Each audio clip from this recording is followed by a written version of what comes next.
Bonjour les enfants, avec cette vidéo je reviens à la base de l'analyse littéraire, le commentaire de citation.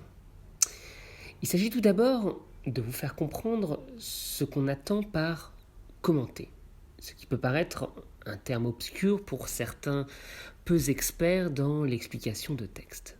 Donc commenter, cela revient à éclaircir le sens et à l'approfondir, ou plutôt à rendre compte de plusieurs niveaux de sens.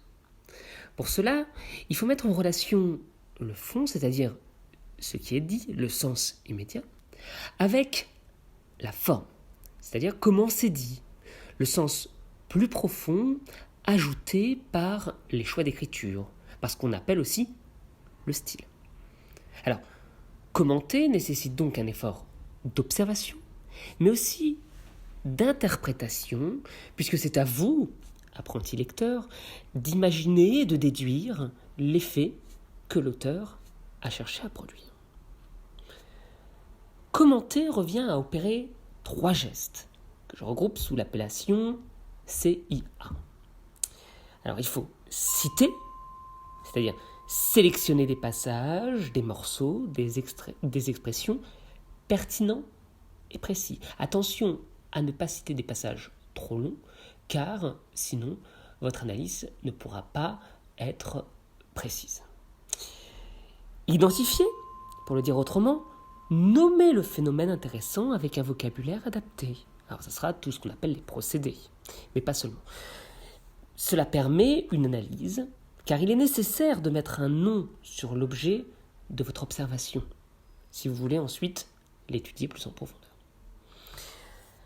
Analyser enfin, cela revient à expliquer le sens et l'effet du procédé. Vous devez tirer des conclusions de votre travail de citation et d'identification. C'est, à mon sens, l'étape la plus importante.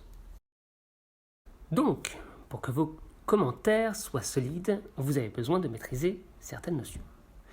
Les procédés stylistiques sont tout ce qui permet à l'auteur d'enrichir son texte, de le rendre littéraire, et aussi ce qui permet à vous, commentateurs, de rendre compte de ce que j'appelle les phénomènes d'écriture. Autrement dit, ce sont les gammes qui vont vous permettre de décrypter la partition, ou plutôt les outils qui vous aident à faire démarrer la machine de l'analyse. Alors attention à ne pas tomber dans le travers du technicisme. Il est bien d'employer un vocabulaire technique, mais attention, encore une fois, il ne doit pas servir à épater ou à noyer le sens. Car, il faut le rappeler, ces notions ne sont opérantes, ne sont utiles qu'en tant qu'elles permettent d'ouvrir le sens du texte, de l'approfondir. Sinon, elles ne servent à rien. Le but est véritablement, ensuite, d'en faire le point de départ de l'interprétation. Alors, je vais vous indiquer les principaux procédés qu'un élève de lycée doit maîtriser. Vous trouverez facilement un répertoire qui les référence et les définisse, et sans doute que votre professeur vous en aura donné un au cours de l'année. On peut les ranger par famille. Il y a alors les procédés d'analogie qui créent des images et les rapprochent. Il y a les figures d'opposition qui opèrent des contrastes, des tensions entre les termes. On retrouve les figures de construction qui donnent à la phrase une construction significative. Les figures de substitution qui remplacent des termes par d'autres.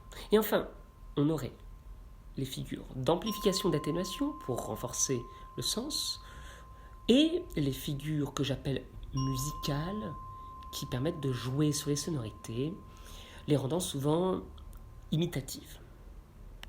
Il faudrait rajouter à cela les notions de grammaire et de syntaxe qui permettent de nommer précisément la nature et la fonction des mots employés.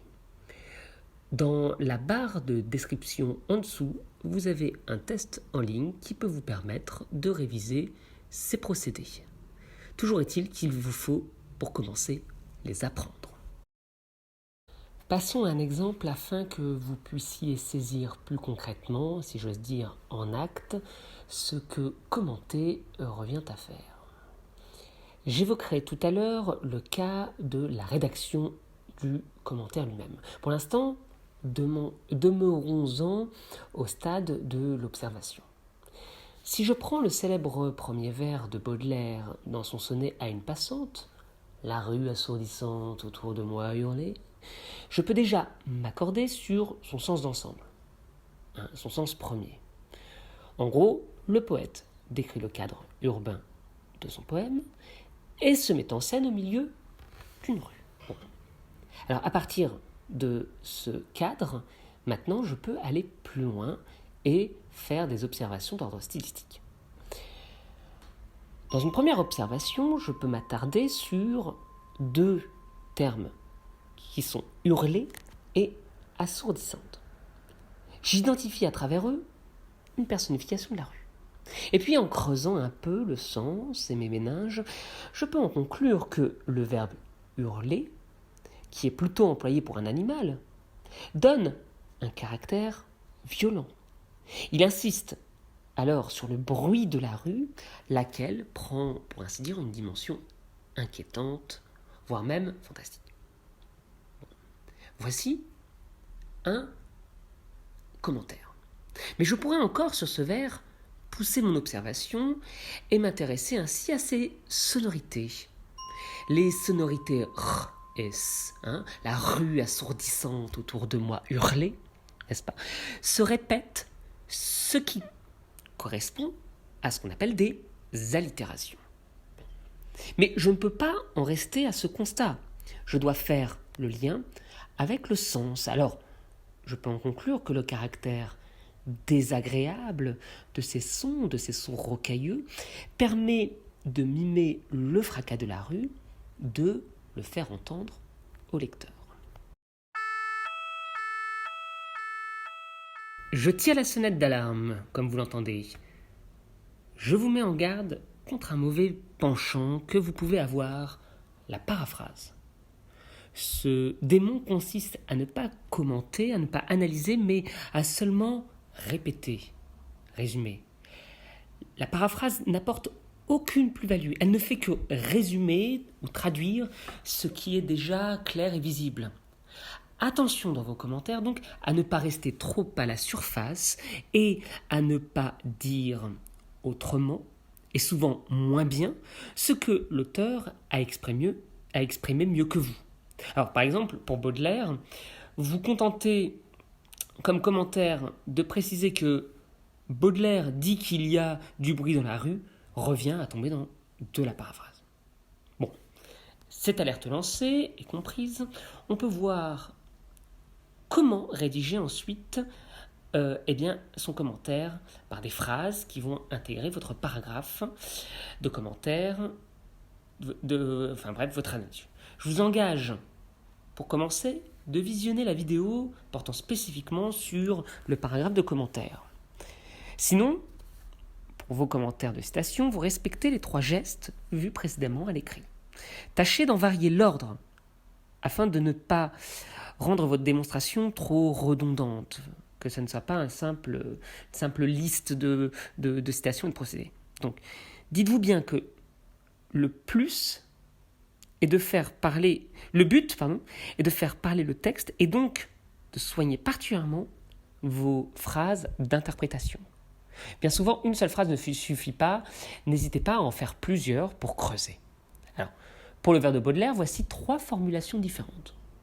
La première, cite, puis identifie, et enfin, analyse.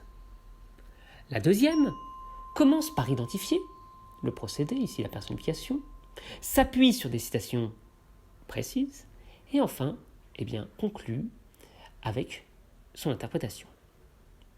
La troisième précise d'abord l'effet recherché pour identifier et citer dans un deuxième temps. Bref, toutes les tournures sont possibles tant que le sens est éclairé par vos soins. Un dernier point, qu'en est-il de l'oral et de l'explication de texte ? C'est sensiblement la même méthode qu'à l'écrit.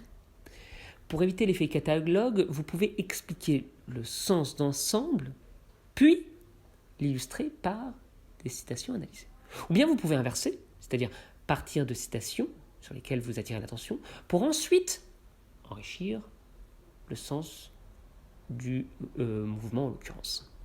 Là aussi, une autre vidéo peut vous être utile. N'hésitez pas à la consulter. Bref, trêve de commentaires, à vous de vous entraîner pour devenir des commentateurs émérites.